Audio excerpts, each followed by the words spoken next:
después de este comienzo ajetreado. Como todos vosotros sabéis, hace más de 20 años, 22, 23, 24 años, Internet llegó de forma masiva a los ordenadores en casa, ¿no? Y a partir de ese momento, poco a poco, empezamos a ver cómo se transformaba, bueno, todo, pero sobre todo la forma de distribuir y de consumir contenidos, servicios, bienes, etcétera, etcétera. Y aunque no fue una revolución radical de un día para otro, sí que fue un paso seguro. Poco a poco empezamos a surgir nuevos actores, empezaron a surgir nuevas industrias y los usuarios empezaron a acostumbrar a depender de Internet para acceder a servicios, contenidos, etcétera, etcétera. Y productos también. Y el papel de Google durante este tiempo fue, o ha sido, como no sé si lo sabéis, pero el año pasado celebramos nuestros primeros 20 años de historia, el papel de Google durante este tiempo ha sido el de entender cuáles son las queries que hacen los usuarios en nuestro motor de búsqueda, mapearlas con la información que hay y entregar rápidamente la información más pertinente, ¿no? Y esto es lo que hemos hecho en nuestro motor de búsqueda. Evidentemente tenemos otros servicios, pero en nuestro core, digamos, en nuestro centro, esto es lo que hemos hecho. Y esto nos ha permitido una cosa muy importante, que es también entender el comportamiento de los usuarios en Internet. Nos ha permitido entender qué buscan, por qué lo buscan, cuándo lo buscan y en qué condiciones lo buscan. Si avanzamos 10 años en la historia, llegamos a la segunda gran revolución, que es cuando Internet llegó de forma masiva a los móviles. Y aquí sí el cambio sí que fue radical y sí que fue de un día para otro. Porque en ese momento los usuarios ya estaban acostumbrados a todos los servicios que se ofrecen en Internet. Ya estaban acostumbrados a exigir todas las cosas que los usuarios exigen en Internet. Y además se los dimos, o se los dio la industria, en un ordenador probablemente más potente que el que tenían 10 años antes en su casa y que está siempre con ellos. Y ya conectado a Internet es un acceso inmediato a todo. Entonces, por un lado, cambió la tecnología, lo que habíamos aprendido los primeros 10 años de cómo trabajar, cómo desarrollar, que si usar Flash, que si, etcétera, etcétera. Teníamos unas pantallas de este tamaño, ahora tenemos que desarrollar o diseñar para unas pantallas de este tamaño. Además, el comportamiento de los usuarios empezó a cambiar, porque ahora los usuarios de móvil exigen inmediatez y exigen soluciones en este momento. Los usuarios de móvil, o desde que estamos en móvil, si yo estoy de viaje en Nueva York, quiero saber dónde puedo cenar en Brooklyn en ese momento. No quiero buscármelo antes de irme y apuntarme los lugares o descargarme y imprimirme un mapa, que es lo que se hacía antes en el mundo de desktop. Ahora es en este momento estoy en un supermercado y si me estoy a punto de comprar un shampoo, una crema o lo que sea, quiero buscar información pertinente que me ayude a tomar la decisión. Y así con todo, ¿no? Pero el móvil, además de transformar nuestra forma de trabajar, tanto técnicamente como conceptualmente, nos deja ver la señal de la tercera gran revolución. Y es pertinente a la sesión que tenemos esta tarde, el uso de la voz. El uso de la voz como método de input no es algo nuevo, no es algo que tecnológicamente no fuera posible, era posible desde hace tiempo, pero es hace unos años que empezamos a ver cómo los usuarios empiezan cada vez más a utilizarlo. Y esto tiene, al igual que en las dos revoluciones anteriores, tiene dos caminos en los que lo podemos ver. Por un lado tenemos el cambio de cómo diseñar las experiencias y cómo desarrollarlas. Bueno, pues tenemos tecnologías de Machine Learning para hacer conversaciones y además tenemos que diseñar los contenidos desde un punto de vista conversacional, ¿no? Hay que aprender. Ya no es lo mismo diseñar para una página web, no es lo mismo desarrollar para una página móvil o una app y no es lo mismo diseñar para una conversación. Hay que entender lo que significa una conversación. Aprovecho para hacer un paréntesis aquí. La conversación, el primer paso que estamos teniendo es voz, definitivamente, pero no se va a limitar ahí. La conversación podrá ser con imágenes, podrá ser con audios, podrá ser con videos, etcétera, etcétera. Dependerá del momento del usuario. Pero también la otra parte muy importante en todas estas revoluciones es el comportamiento de los usuarios, lo que cambia por parte de los usuarios. Y es que al usar la voz, los usuarios ya no piden información como la pedían antes. Al usar voz, los usuarios lo que piden es acciones. Nos están diciendo, haz esto. Haz esto, es lo que están pidiendo. Con la voz, cuando empiezas a conversar, cuando ya no es simplemente escribir una query que estás buscando o con el móvil, empiezas a pedir cosas. Y entonces, estamos pasando del mundo que ya es que ya fue un reto, porque para todos cuando pasamos al mundo del móvil fue un reto para todas las industrias. Para nosotros también fue un reto entender la nueva forma de desarrollar, la nueva forma de trabajar, etcétera, etcétera. Si ya fue complicado, estábamos en este momento de micromomentos de móvil, que los usuarios en este momento querían saber dónde podían comprar, dónde podían ir, dónde podían cenar, etcétera, etcétera, a una etapa de micromomentos en la que los usuarios nos exigen en ese momento que les resolvamos cosas. En resumen, es pasar del paradigma, y estoy hablando de Google, del paradigma en el que nosotros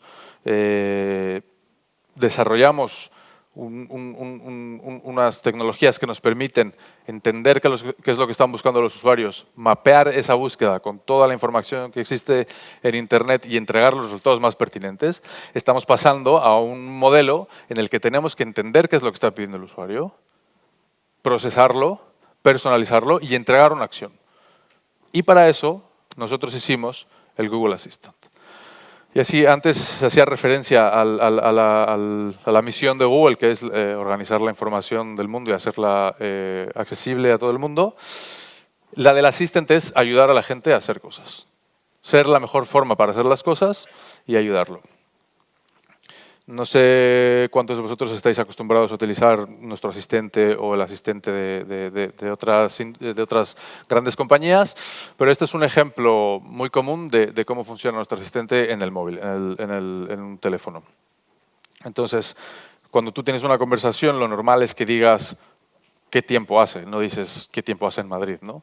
Este tipo de cosas ahora son posibles con la tecnología, entonces yo puedo hablar con mi asistente y preguntarle qué tiempo hace, y evidentemente mi asistente sabe que estoy en Madrid porque estoy utilizando el teléfono que está en Madrid, porque sabe dónde estoy, y entonces me da el resultado, en este caso San Francisco, con también un poco de personalidad, ¿no? Que ahí dice, it looks pleasant outside, porque también la conversación no tiene que ser solo respuestas automatizadas de un robot, sino tiene que ser, porque además lo que queremos hacer es un asistente, entonces tiene que poder haber una conversación entre tú y tu asistente. Y este es un ejemplo, pero hay muchísimas otras más cosas que se pueden hacer. Se puede conectar con todos los servicios de Google y se puede conectar con servicios de terceros también. Por ejemplo, tú a tu propio asistente le puedes decir, ponme una película de Netflix, ponme una canción en Spotify, o en YouTube Music, etcétera, etcétera. Le puedes decir, ponme el aire acondicionado, súbeme la temperatura, enciéndeme las luces, todo lo que sea, controlar el hogar y bueno, y cosas nuevas que vamos desarrollando. El año pasado, algunos de vosotros recordaréis, en nuestra conferencia I.O., nuestro CEO anunció Duplex, que es las reservas por voz con los comercios, ¿no? Que era una llamada que se hacía a una peluquería, me parece, para reservar una cita. Y este año hemos anunciado Duplex on the Web, que lo que permite es ese mismo tipo de experiencia, pero no cuando tienes que hacer una llamada, sino cuando tienes que hacer una compra por la web o una reserva de entradas de cine, etcétera, etcétera.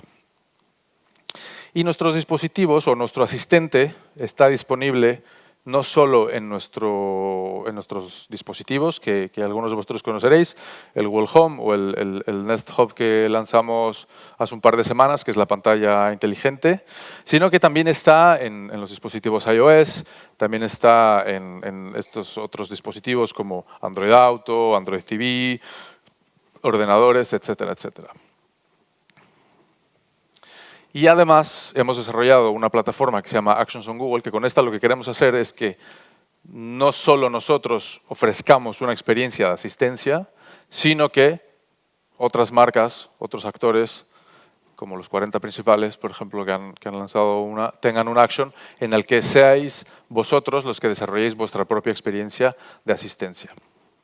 Este es un ejemplo de una compañía de comida americana que se llama Panera, que ellos lo que decidieron en su action fue desarrollar una forma de ayudar a los usuarios en el proceso de ordenar comida para llevar a casa. Pero es una plataforma abierta en la que la experiencia la podéis diseñar vosotros. Y es muy interesante porque sois vosotros quienes conocéis a vuestros usuarios, quienes conocéis cómo es la mejor forma de hacer engagement. Pero no me quiero centrar ni en Actions on Google ni en el asistente de Google porque creo que es muy importante mandar el mensaje de que estamos en la era de la asistencia. Esta tercera revolución creemos que es que es cierta, y es muy importante que tengáis claro que los usuarios no solo van a exigir a nosotros, a las grandes compañías tecnológicas que ofrezcamos esto, lo van a ofrecer a todos los actores y a todas las marcas con las que quieran tener una relación comercial. Y además una cosa muy importante, la asistencia no es algo que se haya inventado con la tecnología, la asistencia ha existido siempre, como sabéis, y además hay una visión del marketing sobre asistencia, etcétera, etcétera. Pero esto, igual que en las otras revoluciones y en casi cualquier revolución industrial y tecnológica, lo que tenemos ahora es que con la tecnología tenemos posibilidades de ofrecer una mejor experiencia de asistencia. Y sobre todo, no solo las posibilidades, sino el deber, porque los usuarios lo van a exigir muchísimo.